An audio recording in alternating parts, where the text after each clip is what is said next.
This is TWiT. All right. The BeReal clones are upon us. Tell us about it. Yeah, so we kind of knew that wouldn't take long for lots of companies to hop on board the BeReal train. For folks who don't know, we've talked about BeReal here on the show, but just in case, BeReal is this social app that at some random time during the day will notify you it's time to be real, at which point you are meant to open the app and within 2 minutes, I believe it is, take a photo of whatever it is you're doing. What BeReal does is it captures the front-facing camera, so whatever is in front of you, and the front-facing camera, which is and the back-facing camera, meaning that it will capture both sides, both of the lenses on your camera. So you'll get typically when someone's doing a BeReal, it's going to be kind of a selfie and then whatever activity they're doing in front of them. Now, you are meant to post it within 2 minutes because the whole idea of BeReal is that it is a realistic and in the moment kind of expression of whatever is going on.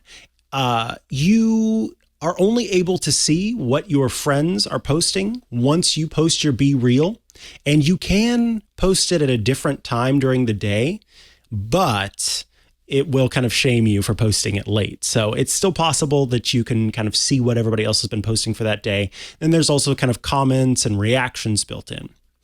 Instagram has, in the time since, launched not a BeReal clone just yet, but the ability to take photos of both the front and back-facing cameras at the same time, as well as Snapchat had done that.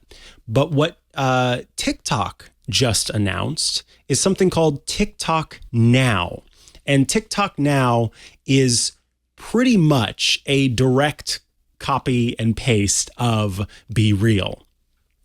When you use TikTok Now, everybody else's posts who post to TikTok Now are invisible or blurred out or pixelated until you post yours. At a random time during the day, you will get notified that you need to hop in and post your now. And in fact, it says, what does it say? The notification instead of time to be real says time to now. Time to now. Really, it's the time is now. That's what it should say. The time is now. The time is now. That would be good. See, they should have consulted Why didn't you. they do that? That actually seems like low-hanging fruit. Seriously. The one thing that is different with this from BeReal is that because TikTok is kind of a video company first and foremost, you are able to capture a 10-second video or a static photo that you can share on your Now feed. So that's a little bit different and kind of interesting. And it will had to know the short roll video was right around the corner on something like this. That makes a lot of sense. Absolutely.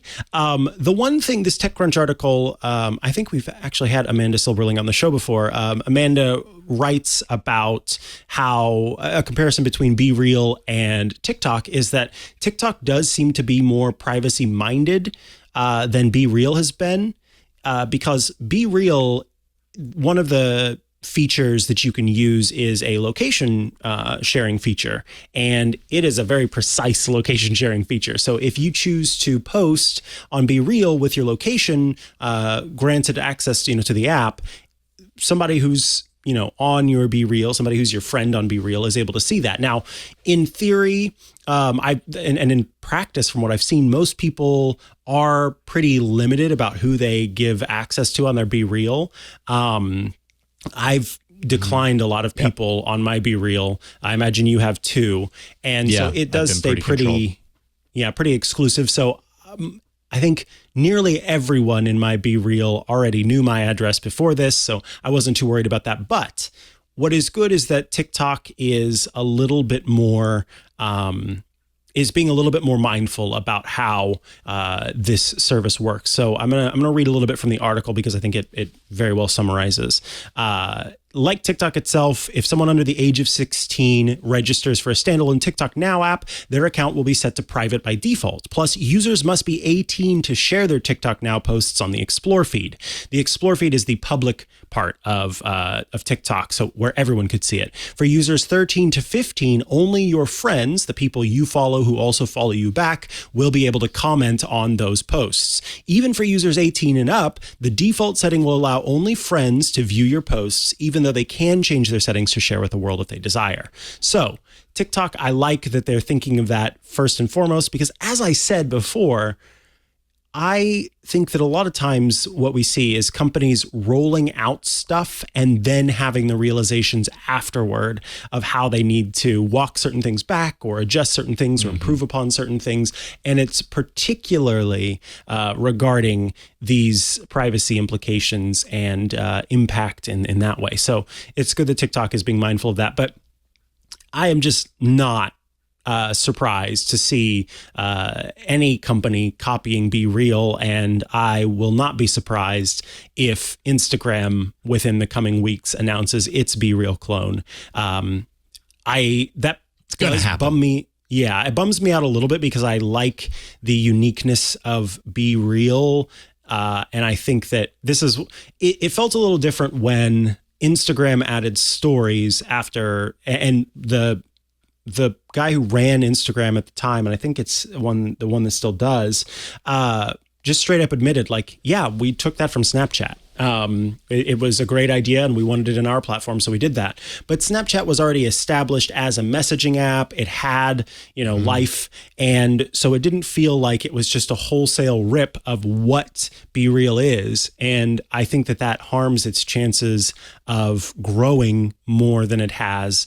And that worries me because that leads to these, big tech companies once again kind of claiming the space and not letting kind of these little players thrive. So a little bit of a bummer. Doing what they do. I mean, doing what they do. But yeah, I can't be surprised. Yes. Tale as old as time. Yeah. It's beauty and the filter. Anyway, that's TikTok now. So if you have a TikTok, it should be rolling out to US users. If you don't have it yet, I think in the coming week, it will probably roll out to you. And so you will be able to post those 10-second videos. Oh, and they give you 3 minutes, not just 2. Oh, well, I have to say about the whole BeReal thing and the time limit. Like, I know they say, like, you got to get that in or else. But I'll be honest, I'm rarely looking at my phone when that notification comes through. Yep, same. And so I end up putting it through. Sometimes I put it through the minute I see the notification, which could be an hour later. Sometimes I look at it and I'm like, now's not my time. Like, I'm not going to do it right now. And it's going to be 2 hours later, and I end up doing it. There's really very little to keep me from like doing it on my own schedule. So does TikTok, does the TikTok Now service blank out everything until you submit? Did they copy that as well? Yes. Yep. Okay. They pixelate the photos until you This is post. Such a blatant rip off of it. But again, I'm not surprised at all. But and I want to be clear, when I'm talking about the time limit, I'm not talking about the random time of a day that it tells you to do it, and then if you don't do it within that time, you get shamed. I'm talking about once you hit that button and you have to take the photo, that countdown. I see. So you get 3 minutes with this. The countdown is 3 minutes before they don't let you take the photo. I came close. I was, trying to get the framing right for a photo I posted the other day, and I had like 5 seconds left to take the photo. I'm uncertain of what happens if you don't take the photo within that time. If just that day you're not allowed to post or what, I don't know. So I might have to let that happen because I actually don't. Most days I see it come up and I just don't even post that day. I'm not sticking to it day by day. It's just like if I see it and I feel like doing it, then I'll post that day. Otherwise I don't. So I can stand to like miss a day. I'll have to check and see what happens whenever you let the timer run out. I have to say, though, something that I like about this and continue to like with BeReal, and I'm sure it'll be the same with TikTok now, I'm guessing, is that, it was only very recently, it was probably like within the last week and a half that I realized that if I went into my profile, it showed me a calendar with all of my day's submissions. I was kind of operating under the assumption that it was ephemeral, that when the day was done, it was gone. I didn't realize that they kept a catalog. And so I kind of went swiping through and like, oh, it was kind of neat, even as inconsequential as so many of these posts are on this type of service, because it's really like, what are you doing at any random time of the day? More often than not, you're not doing something that exciting. But it was still kind of nice because there were days where I was like, oh yeah, you know, and that's my only photo to capture that random moment of my life. You know, I don't know how important it is, but it is kind of nice to have this little kind of like catalog of randomness from your life, you know, as opposed to the total manicured, you know, collection of photos that we're so used to doing. So yeah, there's something appealing about it for sure. Yeah, I agree. I think they've cracked something, and I want them to continue to flourish. That's what I care about. Yeah. Unfortunately, we're going to keep seeing this for sure. Yeah, and TikTok's infrastructure is definitely more dialed in, I have to imagine, than BeReal's, because BeReal does have issues from time to time, you know, of getting impacted by so many users at once. And I had the moments where I do one, and then it's like it gets forgotten or lost. And I think it just kind of, you know, it's like the streams get crossed because there's so many people using it at that one time that I have to do it again. So, you know, things like that happen. Probably less likely to happen with a company like TikTok doing it, just because they have their infrastructure so nailed down at this point. So, yeah. Anyways, interesting. TikTok now.